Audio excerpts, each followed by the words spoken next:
పరిశుద్ధులు ప్రియులైన దేవుని పిల్లలందరికీ యేసుక్రీస్తు నామములో శుభవందనాలు తెలియజేసుకుంటాం. నాకింత ప్రోత్సాహానందంబుల్ కల్గుట కేకట్ట ఘనమైన హేతువైయుండున్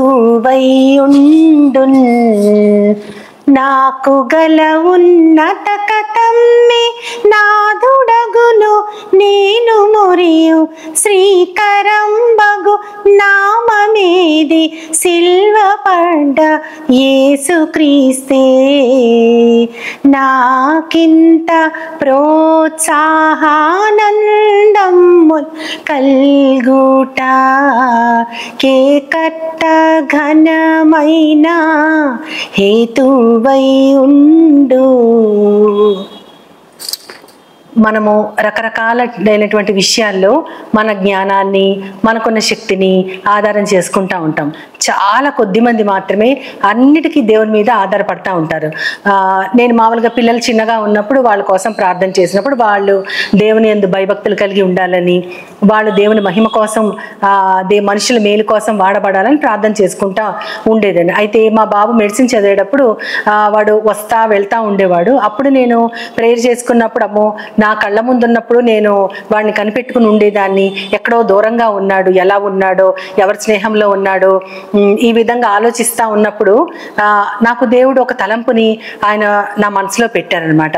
నేను కదా వాళ్ళకి ఆధారం, నువ్వు కాదు కదా, నువ్వెందుకు వరి అవుతున్నావు, వాళ్ళకి ఆధారం నేను, ఆ ఆధారాన్ని వాళ్ళు మర్చిపోకుండా ఉండగలిగేటట్లు ప్రార్థన చేసుకో అని అన్నప్పుడు నాకు అది ఎంతగానో నచ్చింది. అంటే మరి ఇక్కడ ఉన్నప్పుడు నేను ఆధారం వాళ్ళకి అనుకునేదాన్ని, కానీ కాదు, వాళ్ళు మన కళ్ళ ముందు ఉన్నా లేకపోయినా సరే ఎప్పుడూ తన యొక్క బలమైన రెక్కల కింద వారిని కాపాడుతూ వారికి ఆయనే వాళ్ళకి ఆధారం అని తెలియబడేటట్లుగా మనం వాళ్ళకు ఒక మార్గం చూపించాలి.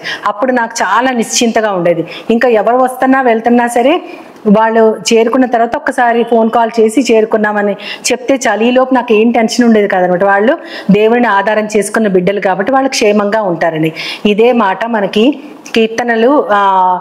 కీర్తనాకారుడు మనకి రాస్తా ఉంటారు. యెహోవాయే నాకు ఆధారము, నేను పండుకొని నిద్రపోయి మేలుకొందునని 3వ అధ్యాయం 5వ వచనంలో రాస్తారు. యెహోవా నాకు ఆధారం కాబట్టి నేను నిశ్చింతగా పండుకుంటానని అర్థం. కాబట్టి మేలుకున్నా సరే ఆయన ఆధారం కాబట్టి నేను మేలుకుంటాను. ఒకవేళ ఆయన పిలుచుకుంటే మేలుకోకపోవచ్చు, కానీ మేలుకోవడానికి మాత్రం ఈ లోకంలో యెహోవాయే నాకు ఆధారము. అది ఎంత అద్భుతంగా ఉందంటే ఒక ఆయన నాతో ఏమన్నారంటే, ఖచ్చితంగా దీన్ని ఈ వాక్యాన్ని లామినేట్ చేసి మన బిడ్డలు పడుకున్న రూమ్లో పెట్టాలి. ఎందుకంటే ఆ బిడ్డలు లేవగానే నేను పండుకొని లేచింది కేవలము దేవుడు నాకు ఆధారం కాబట్టి. అంత మాత్రమే కాదు, ప్రతిదానికి ఆయనే మనకు ఆధారం. మనల్ని నడిపించే కర్త ఆయనే, మనల్ని పోషించేది ఆయనే, అన్నిటికీ ఆయనే మనకు ఆధారం. అందుకని సామెతలు 3వ అధ్యాయం 5వ వచనంలో కూడా ఏమని చెప్తా ఉంటారంటే, జ్ఞాని అయిన సొలొమోను ఆయన నీ స్వబుద్ధిని ఆధారం చేసుకోవద్దు, నీ పూర్ణ హృదయముతో నీ పూర్ణ ఆత్మతో యెహోవా మీదనే నీ ఆధారం ఉంచుకో అని చెప్తారు. అంటే మనం ఒక్కొక్కసారి అనుకుంటాము, సరే నేను ఇది ప్లాన్ చేశాను, ఖచ్చితంగా సాధించగలను. దాన్ని ఇప్పుడు ఏమంటున్నారంటే సెల్ఫ్ కాన్ఫిడెన్స్ అంటున్నారు, నీలో నీకు నమ్మకం పెట్టుకో అంటున్నారు, ఎవరికంటే నువ్వు తక్కువ కాదంటున్నారు. ఇప్పుడు కాలపు పిల్లలు చెప్పే మాటలు వింటున్నప్పుడు అది కొంచెం విపరీతంగా ఉంటుంది. కానీ ఒక కాలం వస్తుంది, ఆ అనుభవం వాళ్ళకే తెలిసి అన్నిటికీ కూడా దేవుని మీద ఆధారపడాలని వాళ్ళు ఖచ్చితంగా అనుకుంటారు. కాబట్టి ప్రతిదానికి కూడా యెహోవా ఆధారం కాబట్టి నీ స్వబుద్ధిని ఆధారం చేసుకోవద్దని. ఒక దైవజనుడు మాకు సంఘ కాపరిగా వచ్చినప్పుడు ఆయన ఏం చెప్పారంటే, దేవుడు మన జీవితం సాగించడానికి కొంత జీవధనాన్ని మనకి ఇస్తారు, కానీ ఒక వయసు వచ్చేసరికి ఆ జీవధనం మనలో అయిపోతుంది. అప్పుడు దేవుని ధనం మాత్రమే మనకు ఉపయోగపడదని చెప్పారు. అది నాకు అప్పుడు అర్థం కాలేదు, కానీ ఆలోచిస్తూ ఉంటే ఆయన ఏం చెప్పారంటే, మన జీవితంలో మనకి శక్తి, వయస్సు, జ్ఞానము, బుద్ధి అన్నీ ఉన్నప్పుడు మన జీవితానికి మన సంపాదించుకునే చేతుల శక్తి ఉంటుంది, ఆలోచన చేయగల బుద్ధి వివేచన జ్ఞానం ఉంటుంది. కాబట్టి ఇదంతా కూడా మనం చేసుకునేది. దేవుడు మనకిచ్చిన జీవధనం అది. అదంతా అయిపోద్ది, మన శక్తి ఉడిగిపోద్ది, మన ఆలోచన తరిగిపోద్ది. అన్నిట్లో మనం డౌన్ అయిపోయినప్పుడు దేవుడు నడిపిస్తాడంటే ఆయన శక్తి మన బలహీనతలో పరిపూర్ణమవుతుంది. అప్పుడు ఆయనే మనకు ఆధారం అని చెప్పారు. కానీ అప్పుడు కాదు, శక్తి ఉన్నప్పుడు కూడా ఆయనే ఆధారం. యవ్వన కాలంలో దేవుని కాడిమోయిట నరులకి ఎంతో మేలు, దానిని వాని కోసం నియమించింది దేవుడే అని చెప్తారు. అంటే ప్రతి వారు కూడా యవ్వన కాలమందు తమకి ఇష్టం వచ్చినట్లు తిరగటం, వాళ్ళకు ఆధారమైనవి వాళ్ళు చూసుకోవటం కాదు. కానీ ఆ వాళ్ళ పనుల్లో వాళ్ళు ఉంటూనే దేవుడే నన్ను నడిపించేవాడు, ఆయనే నాకు ఆధారం అని అనుకుంటూ నడిస్తే వారి జీవితం ఇంకా ఫలవంతం అవుద్ది.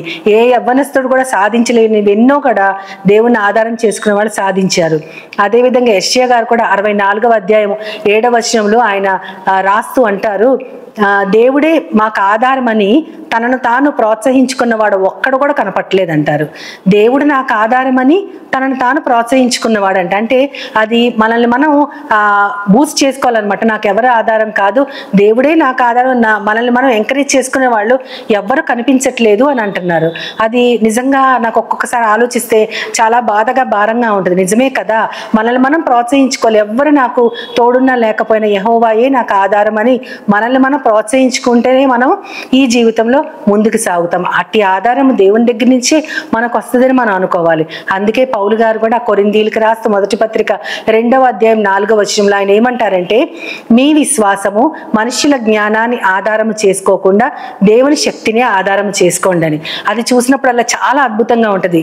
మనకి ఒక విశ్వాసం ఉంది, కానీ అది మనుషుల జ్ఞానాన్ని బట్టి మనం వెళ్ళకూడదు.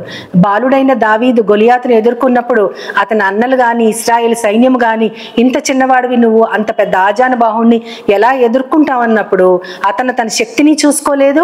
మనుషులు తనని విశ్వసించినప్పుడు వాళ్ళ విశ్వాసాన్ని బట్టి అమ్మోని వెనుకంజా వేయలేదు. కానీ ఆయన కేవలము దేవుని జ్ఞానాన్ని బట్టి ముందుకెళ్ళారు. దేవుడే నాకు శక్తినిస్తారని దేవుణ్ణి ఆధారం చేసుకున్నారు. కాబట్టి మన విశ్వాసం మనుషుల జ్ఞానాన్ని ఆధారం చేసుకోకుండా దేవుని శక్తిని ఆధారం చేసుకుంటే ఎప్పుడు కూడా అనేక మందికి మనము దారి చూపించే వెలుగుగా యేసుక్రీస్తు ఈ లోకములో ఆయన ప్రతి విషయానికి తండ్రిని ఎలా ఆధారం చేసుకుని ఆయన రాత్రంతా ప్రార్థిస్తూ ఏ పనికైనా సరే తండ్రి అయిన ఆకాశం కన్నులెత్తి కృతజ్ఞతాస్తుతులు చెల్లించారో ఆయనకు ఆధారం తండ్రి అయినప్పుడు మనకు కూడా యేసుక్రీస్తు నామం ద్వారా తండ్రిని మనం ఆధారం చేసుకుంటే ఏ పనినైనా సరే మనము నూరంతలుగా ఫలితం సాధించవచ్చు. ఆ విధంగా దేవుని ఆధారం చేసుకుని ప్రతిదానికి నూరంతల ఫలితం. చాలా మంది 30దంతలుగా 60దంతలుగా 100అంతలుగా మమ్మల్ని దీవించు దేవా అంటారు. కానీ 30దంతలుగా దీవిస్తే మరి 60దంతలుగా దీవించేది ఎట్లా? కానీ కాదు, ఒక్కొక్కరు ఒకలా ఫలిస్తారు. మనం ఏంటంటే దేవుని విధానాల్లో నడుచుకుంటూ 100అంతలుగా మనం ఫలించాలని, ఆ విధంగా దేవుడే మనకు ఆశ్రయమని మనం ఆధారమని మనం గనక నమ్మితే ఖచ్చితంగా 100వంతలుగా ఫలితం సాధిస్తాం. ఆ విధంగా దేవుడే మనకు ఆధారం అని గుర్తు చేసుకుంటూ ఆయన సహాయానికి చిన్న ప్రార్థన చేసుకుందాం. ప్రేమ నమ్మకం గల నా ప్రియ పరలోకపు తండ్రి, నాయన నువ్వు మాకు ఆధారము. మేము పండుకొని నిద్రపోయి మేల్కున్నా నువ్వే ఆధారము. నా నీతికి ఆధారమైన దేవా అని ఏ విధంగా అయితే దావీదు మహారాజు పలికారో మా నీతి కూడా ప్రవ్వా నిన్న ఆధారం చేసుకునే ఉన్నది. ప్రవ్వా మేము ఏ పని చేసినా నీ మీద ఆధారపడుతూ మనుషుల జ్ఞానాన్ని బట్టి కాదు కానీ దేవుని శక్తిని బట్టి ముందుకు సాగాలని, నన్ను మమ్మల్ని అందరినీ కూడా నిన్ను ఆధారం చేసుకుంటూ నిన్ను బట్టి మమ్మల్ని మేము ప్రోత్సహించుకుంటూ ముందుకు వెళ్ళటానికి మమ్మల్ని అందరినీ నీ చేతికి అప్పచెప్పుకుంటూ నీ ప్రియ కుమారుడు నా ప్రియ ప్రభువైన యేసుక్రీస్తు వారి ద్వారా కోరి ప్రార్థిస్తున్నాను పరమ తండ్రి. ఆమేన్ ఆమేన్ ఆమేన్.